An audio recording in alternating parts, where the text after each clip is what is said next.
Everybody, my name is Ian and welcome to another JTech video. Today we're going to be going over some engine component identifications, mainly the sensors. And we're going to be doing a few on this vehicle, a few on a different vehicle, just to give you a sense of the changes in the names and positions of it depending on manufacturer and year. Because we have a Cat engine here and an Peterbilt 379, I apologize.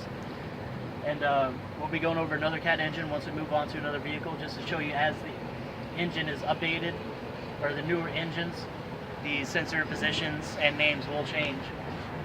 So like a good example, first off, we come over here. This is your speed, timing, and reference sensor. And all it does is read, as the camshaft turns, it reads, it counts the number of teeth. And it's using a reluctor, and using that, it sends a signal to the ECM telling it which position the camshaft is in, which cylinder is top dead center, bottom dead center, what have you. And it also sends out a pulse width modulation signal, which is analog. It's a digital signal. An analog signal would be a sine wave, curvy like that. It's a little harder for the ECM to read that. So the pulse width modulations comes over, squares them off. It's either on or off. And so that's our SRTS, and as you can see, it's a 3-wire sensor. And a little tip to keep in mind is if you have a 3-wire sensor, usually that is a pressure sensor. A 2-wire would be a temperature sensor. That's general rule of thumb, at least with Caterpillar engines. Now if you come over here, that is our fuel pressure sensor. It's a little banged up right here, as you obviously can see, but 3-wire pressure sensor, and you can tell it by following the component where it goes and what the wires lead to. And make sure I didn't hit my head or anything. We're gonna walk over to the other side.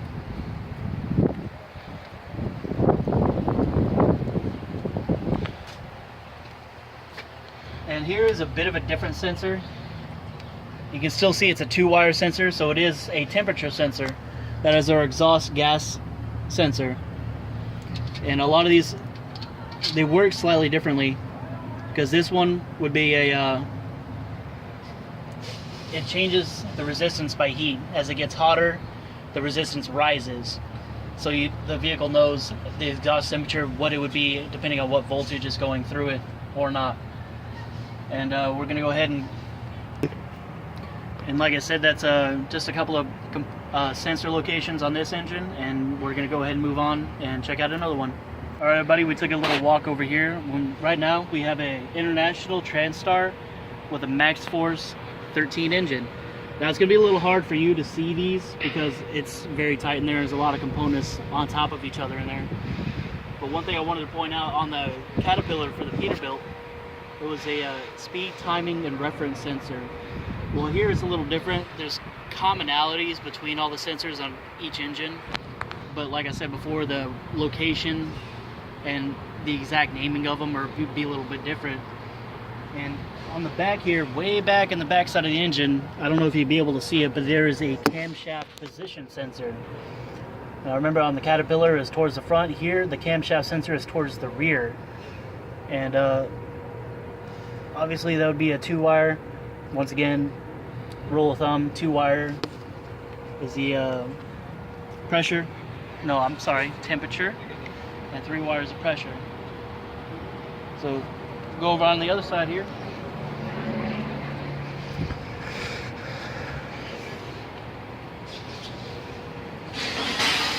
Once again, it's kind of hard to see it, but if you look up under here, there is, oh, I apologize, I pointed the wrong area. It's up top here. It is the oil pressure sensor. And now one thing you want to keep an eye on is the obviously oil pressure. It goes too low on oil, or it's not circulating properly in the engine, or it's too high and you have too much oil in the engine. Either way, you could burst some seals and basically just lose your oil and possibly total your engine. which would be a very, very expensive mistake. Don't want that. And come up top here. This is the coolant temp sensor, and it's exactly what it sounds like. As the temperature or the coolant circulates through the engine, has to be within a certain operating range, and that lets you know if it is.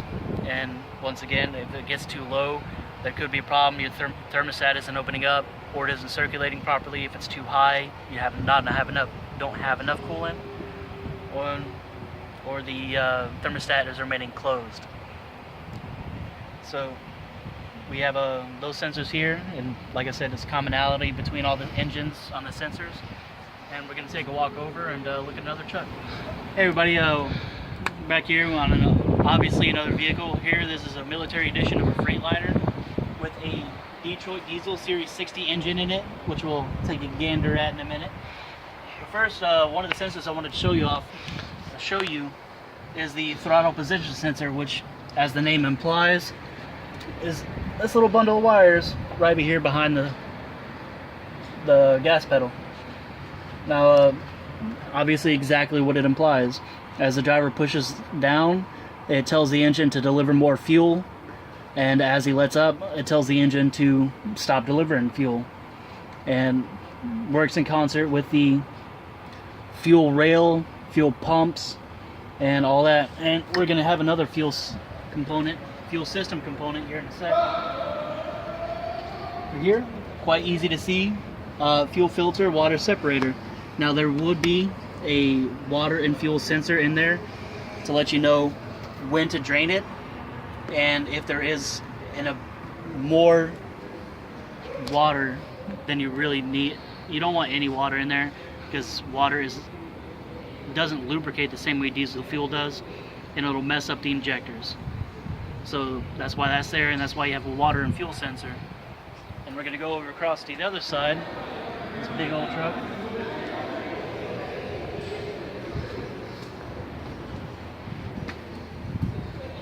If you look at that one back in there, in that corner, that would be the crankcase pressure sensor. Once again, pressure, 3-wire, and the name implies it measures the pressure inside the crankcase, which is also an indicator of how the piston rings are operating, how much oil you have in there, there's too much, too little, basically how well your engine is running. And that does that for this video. Thank you for your time.